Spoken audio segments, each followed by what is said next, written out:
All right, guys, back with another video. So today we're going to be talking about risk management fundamentals. Okay, so this is very, very beginner basic stuff that you need to know. But I see so many traders going out there not managing risk, not proper position sizing, using way too much leverage, and simply just not placing stop losses, right? Which is like literally the fundamental stuff that you need to know to actually stay alive in these markets. So first things first, disclaimer, none of this is financial advice. I'm not a financial advisor. Everything is just general and educational purposes only. Okay, we don't make any guarantees about the results that you can achieve using what I teach on this YouTube. So guys, let's jump straight into it. Risk management. Okay, so I truly believe, guys, that risk management is the most important aspect to trading. And you might be wondering why wouldn't profit be? You know what I mean? Everyone talks about making money in trading. Why are we talking about risk management, okay, before profit? Well, simply put, guys, without risk management, you're not going to stay in the game long enough to actually learn how to make a profit, if that makes sense. Okay, so survivability is obviously the first thing you need to cover. And first of all, you'll need to remember that you're not going to win every single trade. Not even the best traders in the world win every trade. Okay, you will take losses, and some of these losses may come in succession, meaning one after another, okay, or in a row. So to protect drawdown, okay, which is obviously losing capital, okay, and that compounding effect of losing capital, you need to protect your capital, and your risk management is to be used on every single trade setup or idea, okay? So when we talk about reward or profit in trading, it's simply just a multiple, or it should be just a multiple of the risk that you're willing to take on any given trade. And risk management before profit should be the focus of your strategy, okay? And I'm very clear with that, okay? The first thing that we teach people on is risk management, okay? So risk management in my eyes requires three deep understandings, okay? The first one is obviously stop losses, okay? So these are the orders that are actually going to take you out, sort of the insurance mechanism that is going to take you out of these losing trades, okay? Secondly is the amount of risk percentage, okay? So the agreed risk percentage that you're willing to risk of your capital per trade. Thirdly, the most important part is probably the position sizing, okay? A lot of people get stop losses and position sizing confused, risk percentage and position sizing confused, okay? And this is why their risk is out of whack every single trade, okay? So let's jump into it. Stop losses. First of all, what is a stop loss? Now, a stop loss is a point in price which a trader will either sell or buy back their position, okay, and take a loss on that trade. But that's really depending on the trade directionality. Example, if you're short, okay, you're obviously going to buy back the position that you sold. And if you're long, a stop loss will be a sell, okay, to sell back that position that you bought, okay, because long is obviously when you're buying, short's when you're selling, okay. So this happens when a trade does not pan out the way that you have hoped, okay, or what you've planned. And these points are designed to prevent it will come back, or, I'm just going to hold it. It's a good trade. I can just hold on to this and keep stacking the margin. Now, guys, this mentality is really, really dangerous, okay? And you want to limit losses before they escalate with trading, okay? So this is where the gold comes, okay? Every single trade that you plan, okay, should have an entry price, an invalidation price, which is your stop loss, okay, and obviously your take profit price. So an invalidation price is the first thing we need to understand when talking about risk management. So an invalidation price is essentially the end of your stop loss, which will invalidate your initial trade idea if the trade goes against you. Now, with this in mind, if you think about it, if your analysis or trade setup is invalidated, okay, or the trade is wrong that you planned, why would you want to continue holding that position?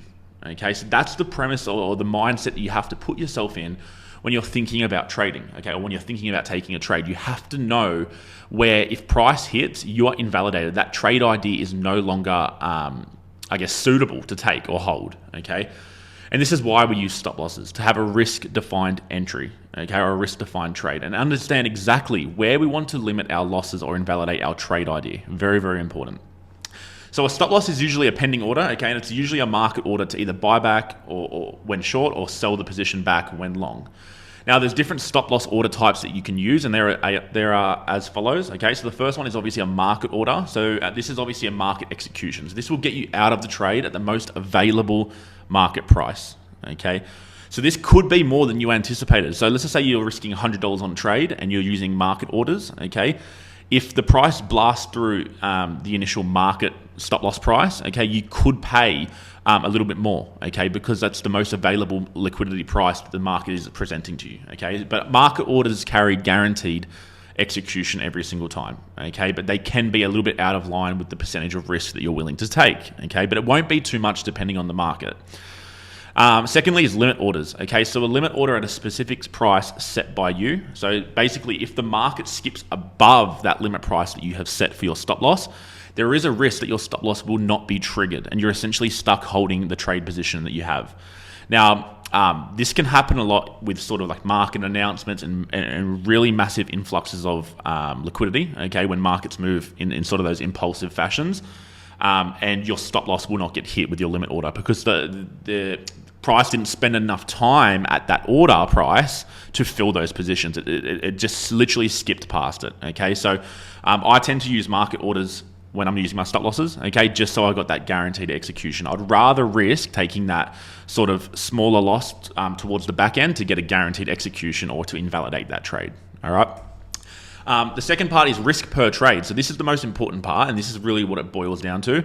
So risk per trade is the single most important lesson. Here's why. So even if you use a stop loss, right, but you don't understand risk or proper position sizing, which we're going to cover in a second, you can still lose a large percentage of your account size, okay? So we want to figure out risk per trade.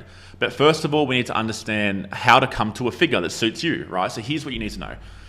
There's something called risk profile, okay? And this is basically the amount of risk as you as a human that you are willing to take, or the profile of risk that you are willing to take. Obviously, these can go a lot higher in terms of like very aggressive, but I don't recommend you guys going out there risking more than 2 to 3%. Okay, it's really up to you. But ultimately, guys, like if you're a beginner trader and your win rate isn't sufficient enough to, I guess, handle the risk, then you're simply just going to go into drawdown and lose money, right? So let's just talk about some really low scale to moderate sort of risk schemes or risk profiles. So I rank these from obviously risk adverse to moderate risk profiles. Anything above 3% risk, I attribute to very high risk, personally, okay? So here's an example of what a risk profile may look like. So we've got sort of risk adverse at the start here, okay, which is about 0.25 to, let's say, 1% risk per trade, okay? So let's just say you were doing 1% risk per trade, okay? You would essentially have to lose about 100 trades in a row to lose that entire account capital, okay? And it's much less at 0.25, okay? Or 1/4% risk.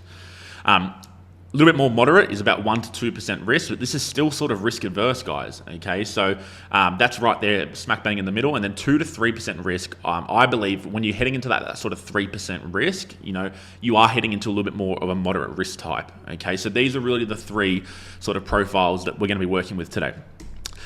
Now, once you've figured out your risk profile, so let's just say, for example, of this video, we chose the middle risk profile here and we chose 1% risk per trade, okay? So now once you've figured out your risk profile, which, like I've said before, I think should be in line with your win rate and risk to reward ratio that you're trading with or that your strategy allows you to execute, okay? So you can work backwards, right? The next data point that you need to figure out, risk per trade, is the amount of trading capital that you have, okay? So you can't figure out your risk percentage per trade if you don't know how much capital you're trading with, okay? So let's just say you've chosen that 1% risk per trade, like we said, and you also have a starting capital of, for example, let's use round numbers, $10,000, okay? So your capital is $10,000 and the amount of risk that you're willing to take per trade when it hits your invalidation or your stop loss is 1%, okay? 10,000 times 1, which is the percentage of risk you're willing to take, equals 100, okay, which is $100 risk per trade, okay? Obviously, 1% of 10,000 is $100, okay? So your risk per trade is now $100. That is the maximum amount you are willing to lose if the trade goes against you and hits your stop loss, okay? So like I just said here, if the trade hits your stop loss or is invalidated, okay, by that order, you will lose 1% or $100 of that $10,000 starting capital. So you'd be at $9,900, okay, with your new balance. Now, a very important key here to understand, guys, is that your stop loss percentage, so when you plan these trades, right, you're obviously going to use the long and short tool on TradingView and actually plan these trades before you get into them. So the stop loss percentage is very important to understand. It is not your risk, okay? Stop loss percentage, the distance between your entry and stop loss, is not the amount of risk that you are taking, okay? That is simply the distance between your entry and stop loss. So this is where a lot of confusion comes in with risk management. It's the thought that your stop loss percentage, which is the distance from your entry to your stop loss, is the risk, okay? And this is where a lot of beginner traders go wrong. They force their stop losses, okay, to fit their risk rather than fitting their risk to their stop loss, okay? I'm gonna show you how that works. But essentially what this does is it causes them to use really, really tight stop losses in areas that do not invalidate the trade.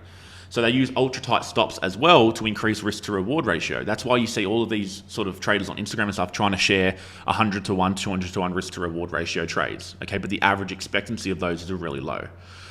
So here's where the understanding of position sizing is really crucial. So if you think about it, with the previous example I used, okay, if you had $10,000 worth of capital, which is your starting amount, okay, and you entered a trade that had a 6% stop loss, which means the distance between the entry and the end of your stop loss was 6%, okay, you're now going to be risking 6%, not 1% as you agreed on, okay? So that's where the premise of like the stop loss percentage is not your risk, okay? I need to drill that in. So the art of position sizing correctly to ensure that your trade, no matter how wide the stop loss may be, it has to fit that 1% risk that you've agreed to, or fit the risk percentage per trade. So let me explain some calculations to figure out the proper position sizing. And just remember, this is without leverage at this point. I just want to get you guys into the premise of actually understanding proper risk, okay? So to work out position size, what we need to do is we need to figure out obviously your capital, which is $10,000, okay, times the amount of risk, which is 1 or 1%, divided by your stop loss distance, okay, from the entry to the stop loss. What is the distance, okay, whatever sort of program you're using to trade, TradingView, MetaTrader, what is the distance between your stop loss and the entry to the stop loss, okay? Example, if you were to set up a trade idea and the distance between the entry and the stop was only 6%, okay, as an example, the calculation would go as follows. So you got $10,000 capital, okay, you times that by your risk percentage, which is 1, okay, 1% risk in this example, and you divide that by the distance to stop loss, from entry to stop loss, which is 6% as we said here. So your position size would equal $1,666, okay, and I can get the calculator up. Let me just grab that. If you got $10,000, okay, sorry, 10,000, okay, times 1, which is your risk, okay, divided by 6%, which is the distance from the entry level to the stop loss, okay, that's going to give you 1,666. So that there, guys, is your position size, okay? So if you think about it, that's the total position size on the trade, okay?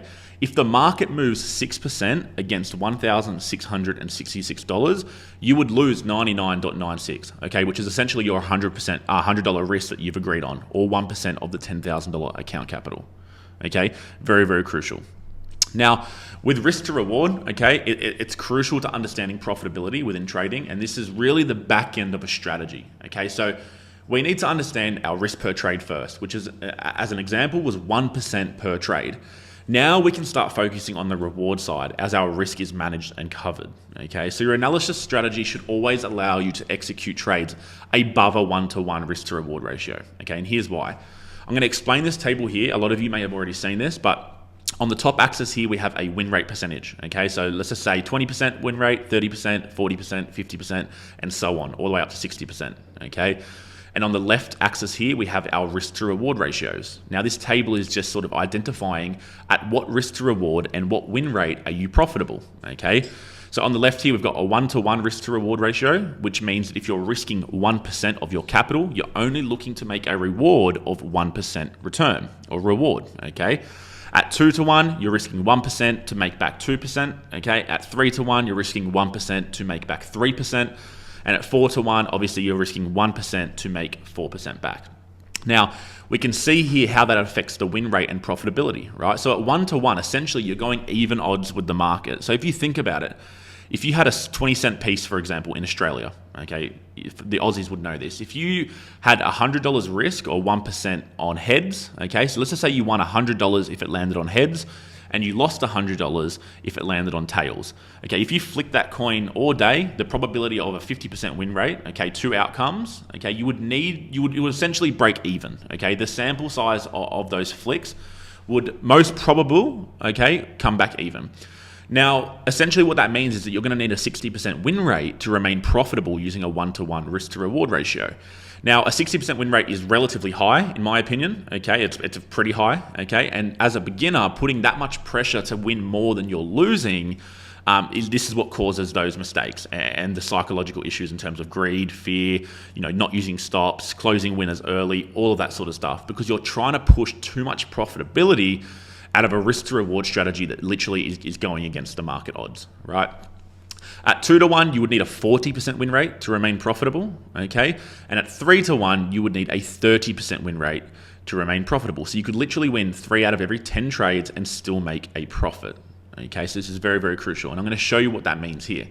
So a 1-to-1 risk to reward ratio would look like this, okay? So the risk here is obviously, the entry price here is obviously the white line, okay? The risk is this whole red here, okay? But your stop loss will not be triggered until it hits the end of this red line, okay? Or the end of this red box, which is your risk.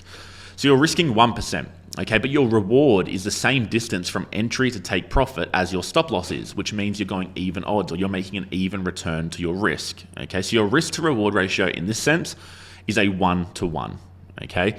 Now, if we go over here, this is a 2-to-1 risk to reward ratio. So we're always going to be remaining with one data set of 1% risk, okay? So you always want to keep your risk percentage the same. So essentially in this scenario here, the only thing that has changed is our reward, okay? The distance from the entry to the take profit has doubled, okay? Which is allowing us to make now a 2% return rather than a 1% return, okay? So the risk to reward ratio here is 2 to 1, where we're risking 1% to make 2% return.